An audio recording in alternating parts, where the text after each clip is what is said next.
这会儿天快黑了。Hello， 大家晚上好，我是简小白。咱们前天的视频给大家更新了，说我蔫了，我今天还是蔫着的。本来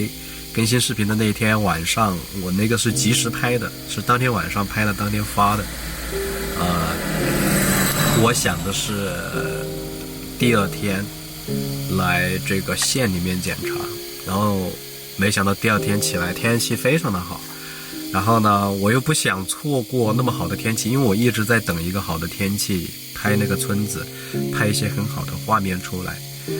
所以当天我为了拍视频我就没有开车来这个县城，然后我又隔了一天来到县城。当天拍摄的时候呢，因为正午的太阳非常的大，然后就晒了一下，今天起来就更难受了。我就想了想，还是来医院看一看，检查一下。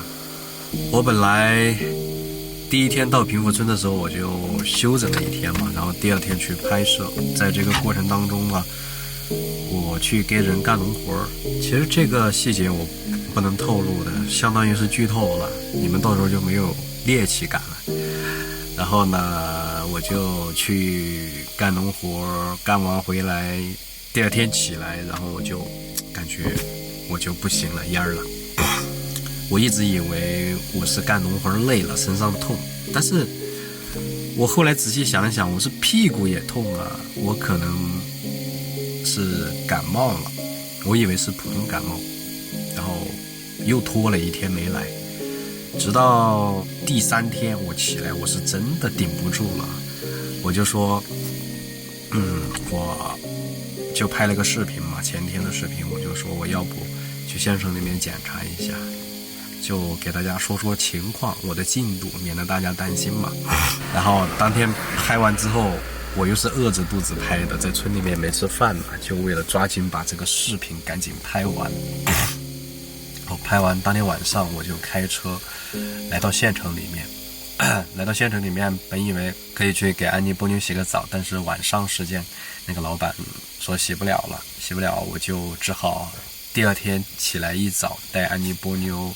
去洗澡驱虫，因为在乡下这个季节正好有很多虫子，容易真菌感染，在林子里面跑的话，所以那个安妮的皮肤病严重了，波妞呢是跳蚤多，它2个跳蚤都多，然后我就带他们来做了驱虫，各种各样的，然后洗澡，还给他们买了驱虫的外用的等等。我呢就去县医院耗了一下午，又去疾控中心，然后我就是想检查清楚我到底是甲流还是乙流还是阳了。结果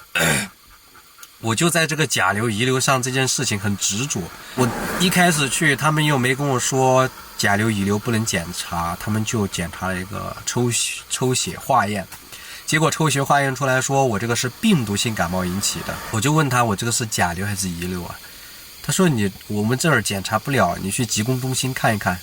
后来我在县医院药也没开，药也没买，然后我就跑出来去疾控中心。我为了确认是否能够检测这个甲流乙流，然后我就打电话跟疾控中心那边，叫我去打这个电话，叫我打那个电话，打这个电话那个电话确认。后来他们说不能给个人做检测，我当时我就崩溃了，一下午时间耗费了，我就觉得反正是病毒性引起了嘛，我就开一点这个抗病毒的，然后买一点消炎药，我就噼里啪啦的开着车，然后买了点干粮，就来到了这里，然后拍下了这个视频。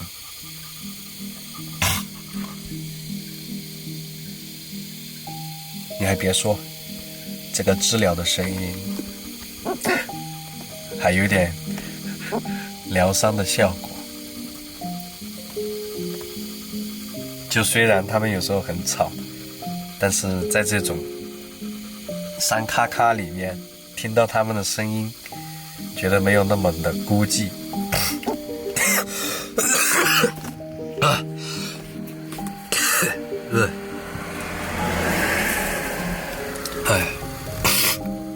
我现在身上非常的发热，疯狂的飙汗、盗汗，然后又怕冷又怕热的那种感觉。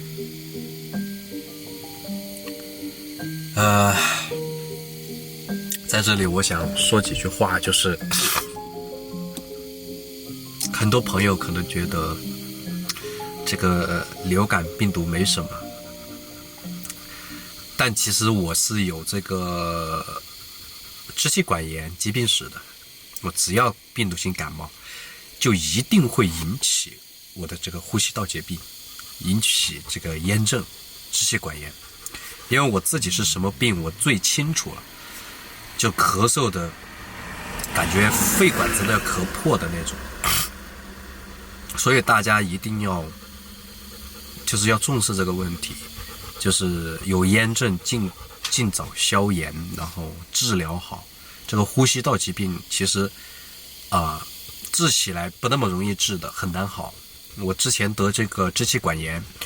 就咳嗽了1年，也是因为病毒性感冒引起的，然后一直拖，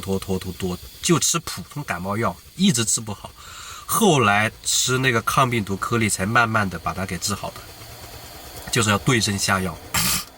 所以这个流感其实有时候不能轻视的。虽说我们人的免疫力能够撑住，但是有时候不能疏忽大意，特别是我们现在年轻人，就是因为高压强度的工作，每天朝9晚5的这样久坐成疾说实在的，就是免疫力下降了，稍微一点感冒普通感冒就把人整得要死要活的。你说这流感又加上这个甲流到处肆虐，你说这个2阳又开始了，所以大家出门在外，现在不是大家都可以自由出行嘛，到处去旅游，所以一定还是要注意防护。我觉得能不中枪就真的不要中枪。你别看我现在拍着视频就是笑嘻嘻的，一直对着镜头这么讲，其实我只是不想把这种很糟糕的情绪、很糟糕的样子表现给你们，传达给你们。在这里也衷心的给大家说一声，就是出门在外去人多的地方还是戴个口罩，可能你的抗体能扛住这个流感，但是有可能你哪天熬了夜太累了，你去人多的地方去没扛得住，然后就中枪了。本来你能够扛住的，你因为熬夜没扛住所以这个只是我说的其中的一个因素。就例如我太劳累了，第2天起来，但是我在想一个问题我在村里面怎么会被感染呢？我想起一个事儿，我记得我当天拍摄的时候，有很大一波外地的游客到那个村子里面去体验那种原生态的乡村旅游，专门到贵州是外省的，然后他们当天来了走了以后，我就成这个样子了。我突然想起了，对我现在在后知后觉，是不是这个原因被感染的？很多人会以为我是细菌感染，安妮波妞传染给我，但是我去检查没有，不是，我去检查不是细菌，它是病毒性感冒，抽血化验出来的。所以大家也不要冤枉安妮波妞是吧？我呢就是不是护犊心切而是我觉得人家本来没错的，我们去冤枉人家所以这个不太合适好吧？这个视频在路边一直说，大家不要觉得我啰嗦，好吧？拜拜，大家这个时间最近要好好休息不能像我这样。